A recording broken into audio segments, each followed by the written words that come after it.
Awesome. All right. How are you? Hello, everyone, and welcome to the Rotary Club of Tulsa, Will Rogers, the friendliest club in 6110.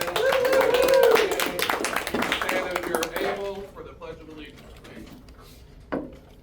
I pledge Allegiance to the flag of the United States of America and to the republic for which it stands, one nation under God, indivisible, with liberty and justice for all. Thank you. You may be seated. I still didn't load the new DACDB app, so I don't know if there's any anniversaries or birthdays today. Does anyone? I don't think we have anyone. Anybody have something cool to share or anything like that? Yes, Dan. Well, I had an incident last Wednesday. I think everybody might know about it. Several people in the group, in the club do. I could have used your former nonprofit. Yeah. Maud Meowski. Meowski had 4 kittens in my storage space, and I was freaked out trying to find somebody who could take them. It seems like all the street cats and all those places are closed on Wednesday.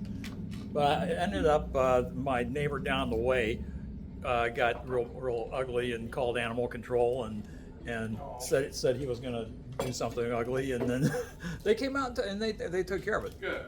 So Good. she's Tulsa Animal Services, formerly Tulsa Animal Welfare, is a wonderful organization. well, they had a really nice officer Ellis was really polished. I was impressed. Nice. And it was a real docile cat, relatively. She had a litter of kittens.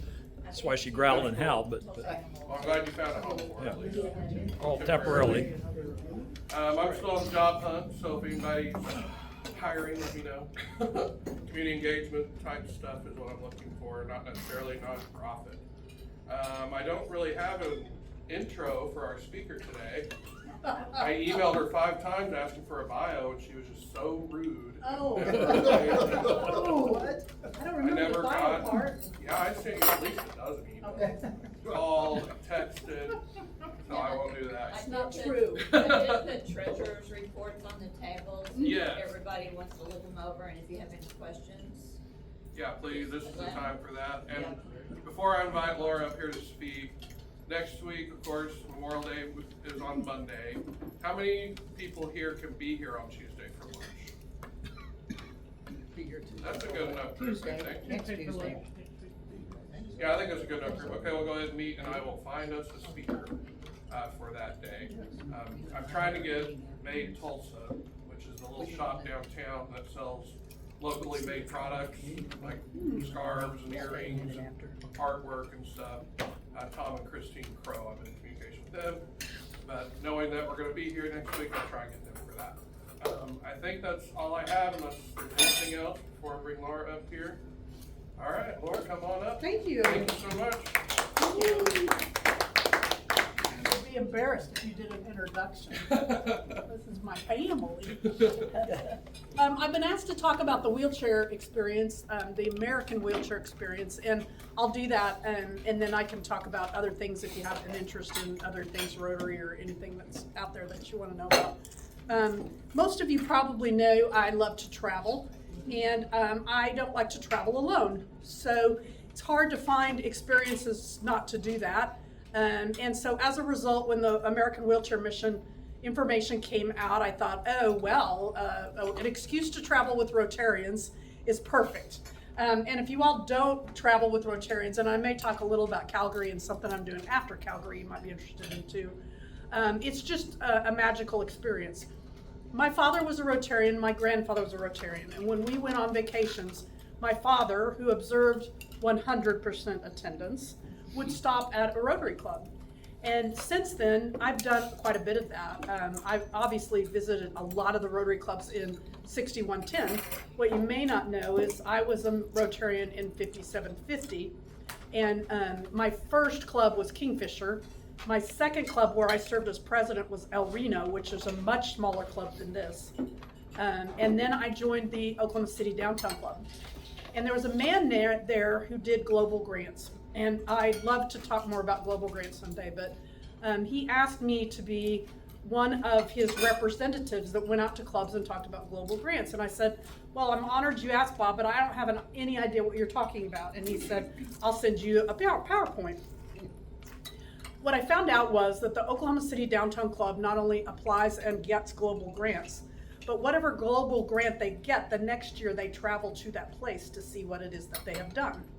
And there's a travel agent involved, and a lot of the people, it is not inexpensive, but it's not horribly expensive. But that group of people, they just love to travel together is a lot of it.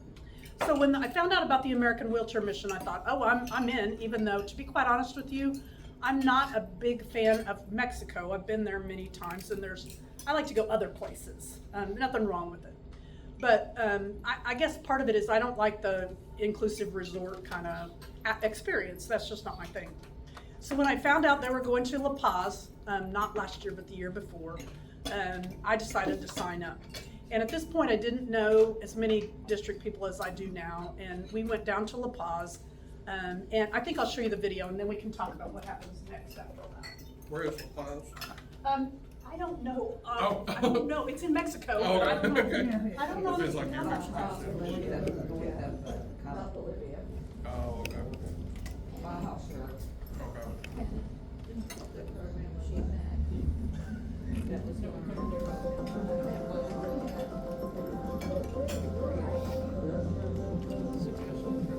You'll know some people probably.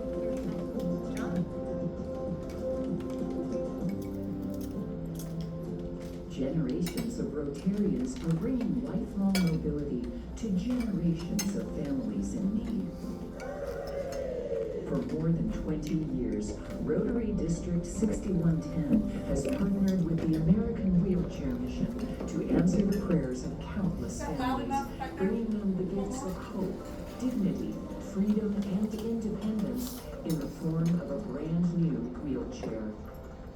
Lowell met with Chris Lewis at a international convention, I believe there in Europe, and brought the idea back to our club.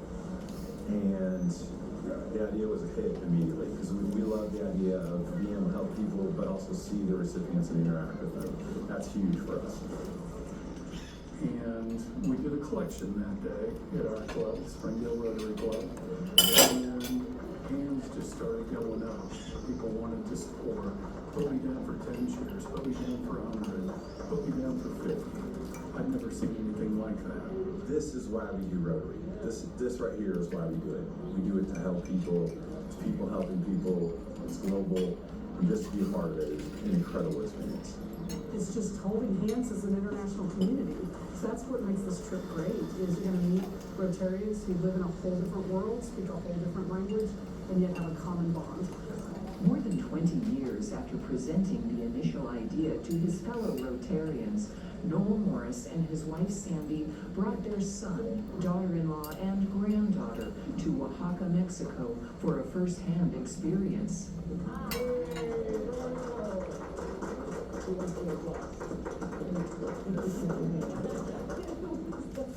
Well, we've been working towards this for quite a few years, and we're just tickled that it all finally worked out together. So for us, it's a trip of a lifetime, I think, that we're getting to do this. Back in the States, I work with kids all the time in wheelchairs, and it's just a chair to them, but to hear them, the families, it's everything. It's the ability to move around and the appearance to get help, and it just changes their life.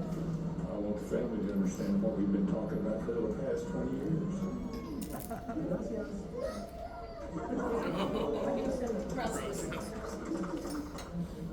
The legacy of giving is sure to continue for generations to come. It's definitely eye-opening. I might want to do it again next year and stuff, because it's just really cool that we just get to help the kids that might not otherwise get helped this way. Since its inception, the American Wheelchair Mission has expanded their mission to create lifelong mobility workshops housed at Teletón Children's Rehabilitation Centers, or CREAT centers, across Mexico. The workshops dovetail seamlessly into the spectrum of services that the CREAT centers offer.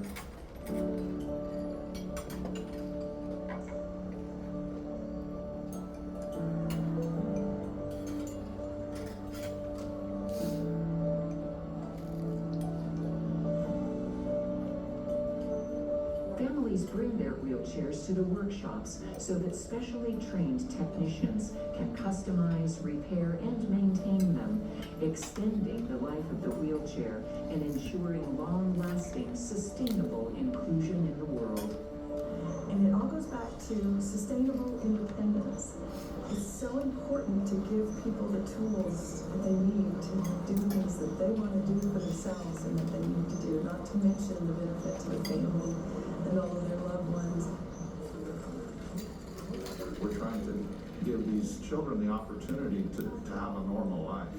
And that's a very strong component of Rotary, is an inclusion component. So it's very much a supporting that. This is very special because you know that you're changing someone's life, not just today, for many, many years to come, along with the whole family. So it's a special adventure.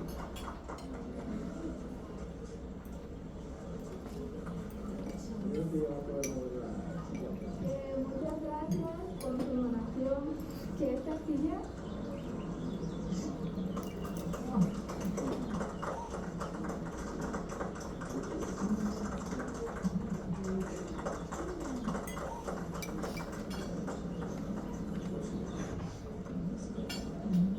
quiero dejar, puede batallar mucho conmigo. God bless you all. This will be an incredible tool for us. I'm a single mom, and I take Analia with me all the time. So I'm grateful that you're giving us a wheelchair because that will make our life easier because it's been hard. It's been an honor of my life to be associated with this. It's become part of us. Leith and I, our entire family, has become a part of our being. The dignity, the humanity of this process, and it's worth every penny that we can raise and invest in it. Gosh, there's just so much that goes into it from the moment when we get there and the excitement on their faces, and then they'll bring us into their homes and so happy to have us in their environment and where they're at.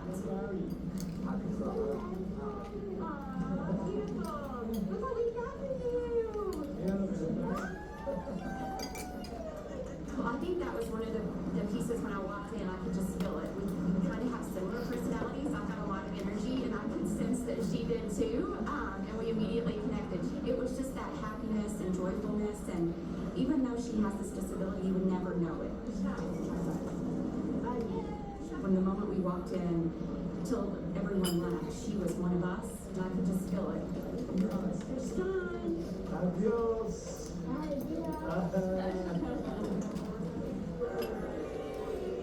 This is where the road meets the road, right? When you really get to bring these things to people and interact with people that are going to use these wheelchairs on a daily basis.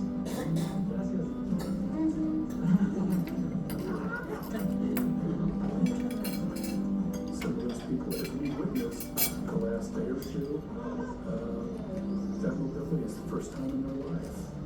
How impactful is that? It's just incredible. For me to be able to experience that reinforces why I'm a Rotarian. These children are so appreciative of these families. It's just God's work. Just doing God's work. That's my hope. I pray with each one of these kids when we go that God will use them and that this will allow them to be all that God wants them to be.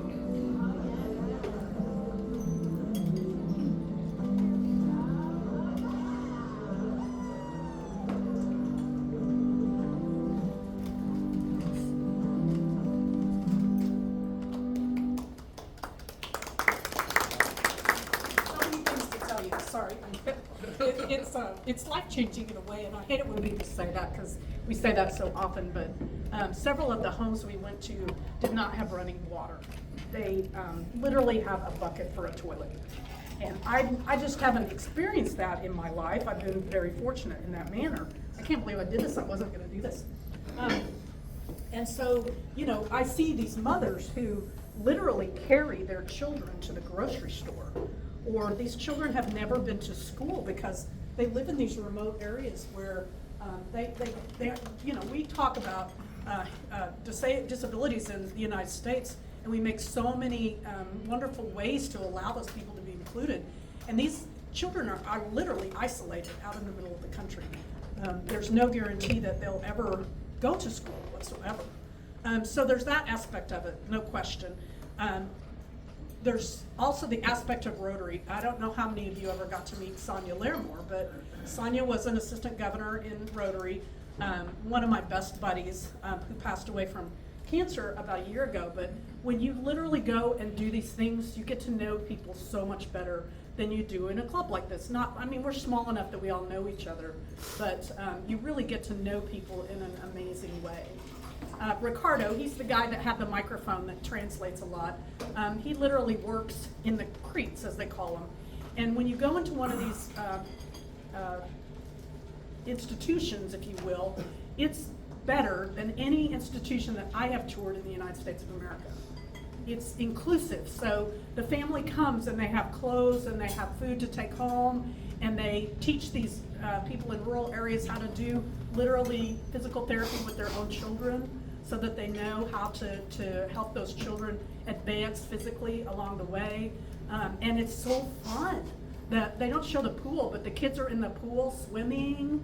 I was talking about my new friend whose daughter is an occupational therapist, and she was like, when can I go with you? And I said, next year you can go with me. Everybody's welcome, especially if you have grandkids or children. It's so impactful for them because, you know, that Xbox they desperately want or whatever it is, when you see children who literally are using a bucket as a toilet, it changes your perspective in a lot of different ways for sure. Thor, who was mentioned here, used to be in the Springdale Club, and he's now a district governor for the home ship, so to speak. He's in Chicago, so that's an interesting dichotomy too, to talk about how different districts operate or how different clubs do. But Noel, the man whose family was there for the first time altogether, is in the Springdale Club, and Springdale took this on 20 years ago and has never stopped. So they go, most of the people you saw on the video that weren't district governors, Pam Crawford was there too, are from the Springdale Club. Noel's whole family went this year. We were in Oaxaca, Mexico. I don't know how many of y'all have been there. It's inland, and again, I was kind of disappointed in that because I do enjoy a good beach, but apparently it is the gourmet Mexican food capital. Right. And so we went all kinds of places and had all kinds of authentic food, which is my other thing. When I go somewhere, I want to be immersed in the real culture. I don't want to see the little t-shirt shops and the beach. I can do a little of that, but I want to see how people really live. And most of you probably know, again, I'm a kind of a family scientist by trade, so I love to see how people parent children. And I'll have to tell you that of all the international places I've watched that, Mexico is a really great place to watch that because they are very family oriented. They are very, men and women are very good parenting cultures for the most part, so that's very impressive too. John Raines, who as you know is the district governor before me, made connection in a weird way with the Oaxaca district governor, and so the entire district in that region came to have dinner with us one night. We ate the most amazing food you've ever seen, and we stayed in this really charming Mexican hotel, not a Hilton by any means. And again, as you probably know, exceptionally clean, exceptionally good service. I think we were there 4 nights and my hotel bill was $350 American dollars. So what's the cost for you? You pay for your own hotel, they arrange all that. You pay to fly there. And then they ask you to donate for our transportation. So we were traveling everywhere in buses and vans, either buses to go to the Crete or vans to go out into the outlying areas to see the families and the children that are there. The gentleman that you saw who came out, again, a very rural atmosphere, not running water, he didn't have a wheelchair either. And so they went and got him a wheelchair. That's really how this all works. I was very intimidated when I found out we have to assemble the wheelchairs because I'm not good at that kind of thing. And then I find out that basically it means take them out of the box and clip the leg things in. And as you guys know, I've worked in a retirement community, so I'm already skilled in that area, but anybody can do that. So it's a really incredible experience. Yes? You have a question? Partnership, where's this international wheelchair mission out of? Okay, so what's interesting about that is Chris Lewis is the founder of the American Wheelchair Mission. His father is Jerry Lewis. And so his entire life, he has seen how to raise money through telethons. And they do that for the Creeks. They have a telethon in lots of different areas. And so that's how that all started. Chris is a Rotarian too, but really Noel is the one that started this whole process. And the other thing I think to think about is this, is, you know, Noel with very little beginning money or experience started something that has, now the connection has changed so many lives along the way. And District 6110 is the only one that, there's a district in Kansas that's kind of taken this on too. But this is something else that's unique about 6110 that most people outside of the district don't know. But Chris Lewis, actually Chris didn't get to join us in Oaxaca. I got to know Chris in La Paz. They don't always go to Mexico. I think there's 16 Creeks, and there are some in the Bahamas. There's some in Jamaica. They're all southern, Caribbean type, or Mexican areas like that. But you're not just funding a wheelchair to a certain extent. You're also funding this amazing therapy unit for kids that wouldn't have that experience at all otherwise. Other questions? Yeah. Couple of things. Would be the average cost of a wheelchair, and also it looks like so many of those were kind of specially back wheelchair versus the one that we see. I didn't know if that was on purpose or that's the way it works. I think a lot of it is cost. They're $250 a wheelchair, which is pretty amazing. And so as a result, he buys them in bulk. And every one of them has District 6110 on the back, which doesn't make any difference to these people. But it does tell you that we are making an impact. There is a group of Kiwanis that are also very involved with the American Wheelchair Mission, and they do some of the same things. And Sonia's church was doing it too. So Sonia went for Rotary and then also went for her church as well too. So that the opportunity is there. Next year's gonna be in Cabo. Again, I'm a little sad about that because I kind of like these regions out where, you know, I would never have gone to La Paz. I would never go to Oaxaca. And you know, sometimes people will tell me, aren't you afraid? I mean, I live at 15th and Denver, so you all know that I see crime a lot and feel safe because I know how to navigate it, right? But Oaxaca was the same way. We were out, and I think it was on Saturday, it was National Women's Day. Do you remember when that happened? And they warned us, they said all of, somebody even said gringo, all of the people who are not local need to go inside at 3 o'clock that afternoon, and you can come back out at 7:30. And I didn't know what was up, and again, I'm kind of cautious. We actually, I can't believe I'm saying this on video, but we went to a bar very close to our hotel, and at 4:30 they start locking it up, putting the bars on, and you could hear the rioters. They threw stuff, they put graffiti everywhere, and then I think as planned, at 7 o'clock they threw the tear gas, and everything was safe again, and we all went back out into the square and did our thing. So it was highly organized. But you know, again, another interesting exposure that we don't get is these pickup trucks with armed men and women in them everywhere. And again, I just think it's really important for us as we understand different cultures to understand that. Other questions about Oaxaca, because I really want to talk about Rotary International too. Yeah? What was that word you were using, Creek? Creek stands for, and I think he said it in the video, I won't remember what it stands for exactly. No, I can't remember it either. But it's therapy, so basically it's that inclusive place that they have. And again, when you go and you tour, you'll see the families, you know, they're having lunch, or they're doing something else. I'll tell you, some of the food, there were crickets, you all probably know this, they eat dried crickets. Then there was something else we were supposed to eat that ended up being fruit that sounded horrible. You know, just stuff you learn, and I don't speak Spanish, so I love being immersed in a place where they don't speak my language.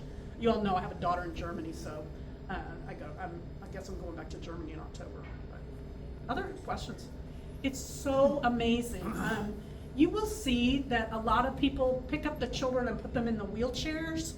It's not my thing. I like children to I feel like sometimes it's a little hard on the children because they don't know who we are. But a lot of Rotarians find that to be very important to them. and impactful. You won't see any video of me doing that because it's just not my thing.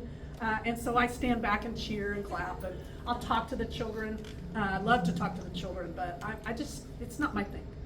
So it's not what you have to do. It's certainly not a requirement by far. But some of them have been carried their whole lives, Oh, right? absolutely. Yeah. Yeah, you can see some of them. Well, the little girl that's featured, you know, who was so smiley and happy, she had to high five each one of us. I mean, it was awesome. But I'm just saying that's what, you know, she was so friendly and so wanted to meet us all. And 2 years ago in La Paz, there was a little girl who was an artist, and she had art for everybody she handed out. And I mean, it was amazing. You feel terribly guilty because I don't care where you go, they will run down to a market somewhere and buy Gatorade for all of us. And it just makes me so sad that, and then on the other hand, you think about their dignity and they're wanting to be reciprocal. They want to give to us just like we gave to them. So it really is an amazing way to see how people who have nothing are willing to sacrifice to share Gatorade with you. Which, you know, again, it's so catch-22 because I want to go, oh my gosh, you know. But again, in working with elders in the United States who struggle with money, I found often they wanted to give me something. And again, I think for dignity and the fact that we all need purpose, it's a great thing. Yeah. How many total wheelchairs did you take in? We gave 50 away at the Crete. And then I think there were 30 more that were given out in the, when we went to La Paz, we split up. So we took 2 vans to different places. In Oaxaca, we all went to the same location, 2 vans of us. So it just kind of, that the American Wheelchair Mission knows where they are because they come for therapy and who's missing some and who doesn't have any. These are all shipped in advance? Yeah, it's all shipped from the supplier to wherever we're headed. So it saves that, yeah. I had the opportunity a few years ago to chat with Chris Lewis Yeah. concerning this. And my understanding at that point, kind of to answer one of Larry's earlier questions, was that the wheelchairs were selected to be simple, durable, and to be able to be used in a multiple, just lost my word. Terrain, yes. There you go, yeah. Yeah. They definitely fold. They do look rugged.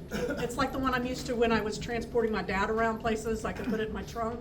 And you can see how that's important too, because then they can fold them up and take them wherever they need to go and relocate them. Yeah, they're very lightweight too, which is really cool. Do you make your own plane and hotel reservations, or do they have like a group rate or anything like that? They gave us 2 preferred flights. You could do whatever you wanted, but I think it's partially because they want to pick us all up at the airport at the same time. So all of us flew in one of those 2 flights, and then they make all the hotel reservations. So none of that was on us. I'll have to tell you, I'm kind of one of the, it's happening to me with Calgary. I'm one of these people that 6 months in advance likes to have complete everything. And they're very low key about it all. And so you don't really know where you're gonna go until the day before or so. And that, I've finally gotten settled into the fact that it's okay, because I trust them now completely. But it was a little unsettling for me when I went to La Paz and I didn't know really where I was gonna be. And you know, sometimes people are like, what are you doing going to Mexico by yourself? And I'm like, no, I'm going with Rotary. I'm so not going by myself. It's quite the opposite of going by myself. But I have girlfriends that like look out for me, and they were worried about me. And I'm like, seriously, I'm probably safer because I know, you know, all of us should remember this when you're traveling, wherever you're traveling, is you have an automatic group of people who will help you because you just need to find the Rotarians. That's been my experience all along. Sorry, I'm still kind of in the aftermath. Other questions? Yeah. The technician that works on the wheelchairs, where's he from? Which district is he in? Does he come with the? Is he a Rotarian? They're at the Cretes. I'm sorry, it's Crete, something. They train them there, and so that's their jobs, is to take care of the wheelchairs. And then they get those. You saw how a lot of people had modified things in their wheelchairs, and of course, kids grow out of them. So they have to change what things are in there. But that's another part of the component of Rotary, is that we sponsor a lot of those repair shops so they can fix the chairs. The reason I ask is when I was volunteering out with BJ at MSNI, you know, we had to go pick up some things at Little Lighthouse, and we picked up like about, you know, a dozen or so wheelchairs. And he could not apparently repurpose a lot of those sorts of things because they were specially modified or whatever. And at the end of the day, we had to take a trailer of junk to this junk place out on North Peoria that he does business with. And I don't know if it was the brunt of the junk, but a lot of the scrap metal were those wheelchairs. A lot of those wheelchairs that couldn't be repurposed. Sure. And I was just Well, if you all know I was raised by a den of lawyers. I'm one of the only people in my family isn't a lawyer. And again, I always say mine put me through college, so I'm not anti-lawyer. But we have a lot of liability concerns in the United States as far as repurposing, especially health equipment. Again, we had that problem when I was in the retirement community. A lot of my people wanted to donate their walkers or their wheelchairs or any of those things. And the liability attached to donating things is very dangerous in the United States. Don't have that problem in Mexico probably. So, and I imagine if you said, well, we could ship 10 wheelchairs to him, he'd probably say it'll cost you more to get them to me than if I bought brand new ones from my source. So that kind of tells you something about recycling, for sure. I learned that the hard way, especially on those mobility wheelchairs. You know, my father had a scooter. He lived at my facility, and I get complaints all the time because he drove too fast with a scooter. But when he passed away, I tried to donate it. And liability-wise, people are very concerned about that. By the way, I did get some comfort in the fact that I worked there, so I got to call my father into my office and say, you need to slow down. And when he got offended, I said, I think you told me that when I was 16. Do you remember? So it's very fun. The other push I want to make in the time we have left is to talk a little about RI. The Rotary International Conference. Many of you in this room have been to one. This year it's in Calgary. Next year, Taipei. We just got word, I don't know if you heard, Hawaii backed out of 2027. And there's 3 choices: Barcelona, Berlin, London, or Dubai. Those are the 4 that are now in the debate of that. I saw somebody shake their, I don't really want to go to Dubai either, not right now. I would love to see Dubai someday, but those are the 4 that are in contention for the year after Taipei. Again, if you haven't been or if it's been a while, one of the most amazing things about that is to talk to Rotarians from around the world. You probably know now there's more Rotarians internationally than there are in the United States of America. And obviously there's lots of reasons why, but it is so fun to find out what other Rotary groups are doing, especially in different countries, and how it all works in different places. So I was in Germany whenever I was. I've been there twice since my daughter moved. But I saw the sign for the Rotary group that meets locally, and unfortunately they were not meeting when I could. But I was in Puerto Vallarta, not for the wheelchair mission, and we walked into the restaurant, and it turns out that's where one of the Puerto Vallarta groups meets, and they were meeting.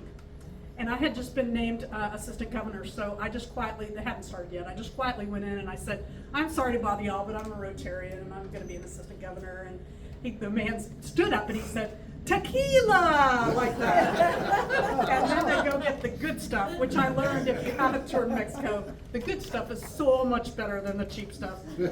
But they gave my partner at the time and I shots of tequila, good tequila. Well, I'm not a big drinker. Well, they call it tequila for a reason. I quietly tried to get my partner to drink the rest of mine, and he's like, I don't want to be wasted at a Rotary Club meeting, thank you very much. But anyway, that's what Rotary's all about. And I think it's true, again, I always urge you all to visit local clubs, because it's fun. I'm always confused, I don't know if Evan mentioned it, but you all do things in a different order than other Rotary clubs do. And so I'm always confused about when to do the 4-way test, when to do the Pledge of Allegiance. If you haven't visited other clubs, it's really fun. And I think a lot of you in this room will figure out what a great Rotary Club you are if you will go see another Rotary Club. Because when I first joined here, a lot of you were talking about the frustrations of being a Rotary Club our size. And to be quite honest with you, y'all are one of the best Rotary clubs in the Tulsa area. I didn't say that on camera. Edit that out. Yeah. Do we have a list, I'm sure I can Google it, but of District 16 Centers, Tulsa, and when they meet? Because Jim brought it up to Tulsa. That's actually a project that the President's Club is working on. There's a club that, it's a meeting, thanks to Susie and actually Stan too for organizing, keeping that up. But We've tried, because several of us go different places where I'd love to hand that card out and say, you know, here's where North Tulsa meets and when, here's where you all meet and when. So that's in the mix. There's also something called, it's an app. Do you all have this app? I learned about this just lately. Club Finder? Does that sound right? Club Locator. That's an app, and if you don't have it, you should, just because if you are in New Orleans, you have a minute or two, you can go visit a Rotary Club, and they're all the clubs in the United States. Look at everybody. Well, I said phone, and we're all on them now. So download the app. Yeah, it's pretty cool. So, you talked about, we used to call it International Convention, and now it's something else, but anyway. I'm bad at names. I never No, did it's the right okay. thing. It's probably changed. I said this before. I would love to see us be able to send the president-elect to convention. I know we're struggling for money, but it's why both of us are still here. Yeah, yeah. I mean, not literally, but Right. it's such an impactful, I think it's why Jim's a member, Yeah. because he went with me, you know, on the Yeah, first and convention. honestly, Calgary would be a better one. You know, Taipei's gonna be expensive and hard to get to. And that's why I hated that Hawaii was coming next, because it's, but again, I don't know how. And of course, it's gonna be in Chicago in, sometime soon because of the anniversary of how things work. But yeah, it's like, again, I hate that word life-changing, because there's lots of things. Even if But we paid part of it. yeah, yeah. for the president, I just- Yeah, and of course, downtown Tulsa does it, obviously, but Southside does it. There are other clubs that still do it. It's just always a matter of money, and it's what you all decide to do. But it does make you kind of a Rotarian for life. Although I use the example of my dad, you know, he was a Rotarian for life. I didn't know life without Rotary because I was born into Rotary. But he was never involved outside of his club. And he was, of course, he loved the Rotary magazine because of the jokes in the back. I don't think they do that as much anymore. So, yeah, I think there's lots of ways to do that, but, yeah, Calgary, I said I was gonna do something else. There's actually some very interesting special interest clubs that are out there in Rotary International. One of them is the Wine Enthusiasts Club. Pam Crawford is a member. If you all don't know, Pam is my mentor for my district governor years. So in fact, I'm having dinner with her and Tiffany Egdorf tonight. We're Bartlesville, the morning club. We're going on a week-long tour after Calgary, starting in Calgary and going all the way across. We'll fly out of Vancouver, and it's every day in a new wine place. So there's also a company called Howard Tours that does Rotary tours. So everybody's a Rotarian that goes on those tours. And again, I don't mean to be snotty like there are people that aren't Rotarians that aren't cool. Sometimes I wonder, no, I'm teasing, but it's just such a commonality, right? We have purpose and self and service and all that kind of stuff. So it makes for a really cool deal. I'd just be curious of who all has gone to Yeah, who's been to it? international and where it was. Okay. Australia and Germany. Wow. Ditto. Oh, okay. Where was yours? Copenhagen. Copenhagen. Larry, did you go? England? Seoul. Seoul. Oh, yeah. Portugal. Houston. I haven't been, it's my first one. Yeah, I've been to Houston. I presented at Houston, and then Singapore last year was my second. And Ginny and Stan are going, and you are going this year To Calgary, yeah. to Calgary. It's right before the Calgary Stampede, so they're gonna do a kind of a stampede thing for us. That's the other thing that's cool too, is there's lots of extras you can do outside of Rotary. What I love is the House of Friendship. There's lots of different ideas and ways to think about, plus a lot of stuff to shop for, which I'm a shopper. But also you get to see all the international people in their garb. Yes. You know, the things that traditional clothing that they wear, which is really, really cool too. This is our great ROTC trip. Yes. Run off to Canada. Run off to Canada, right? Would you like to Run have off to things Canada. figured out in advance? Yeah. 21st through the Go 25th. to sign up to meet with one of the clubs there locally, because they all have these events, you know, you sign up. Yes. So many people wait for the last minute, and they're all full. They are all full. That's an amazing experience. They're already full. We did that last year. What he's talking about is one of the local clubs hosts a smaller group, so you can sign up. There's probably about 10 different places you can go. It's kind of luck of the draw. Pam and Kathy had a really great time at their event. Our event was at a croquet club, maybe? And it was probably going to be good, except they crammed us all. There were probably 100 of us in a spot that should have been 30 people. And so it wasn't as great as what you're talking about, but most people love them. And they're kind of one of the first things to fill, and Calgary is full. There's not any spots left in those experiences. But you're exactly right. It was great fun. Yeah? Changing the topic. Okay. If that's okay. How, and you may or may not have an answer to this, but with the reduction of USA contributions to, and I know Rotary International has been a big partner of USA, how has that affected projects? I think it's dramatically affected projects, but I'll say this. And as you all know, I'm very involved with Alzheimer's, the Alzheimer's Association. What I'm hoping, here's what I'm hoping, and again, I'm not going to be political about this because we're not political, but what I will say is I am hoping that when this is all said and done, we will be able to clear the air and really impactfully fund things that are really important to us. And there's no question that there's some waste in all of this. So my hope is that we will get much better at that. I'll also say that what I said before, and that is that Rotary International is international. So our support system isn't based in the United States of America totally. And so as a result, a lot of the humanitarian stuff that's happening, you may or may not know, Bill Gates is one of our biggest supporters, especially when it comes to polio. And it may well be that hopefully some of these private entities will step up and fill the gap in some of the ways that, regardless of how you think about government funding, it is very temperamental and very political. What a surprise. And so the more we get out of that and into entities that are supportive of us, then maybe the better off we will be in the end. But there's no question that it's impacted us. And again, we work so much with other international organizations in that. Go ahead, hang on, Mark.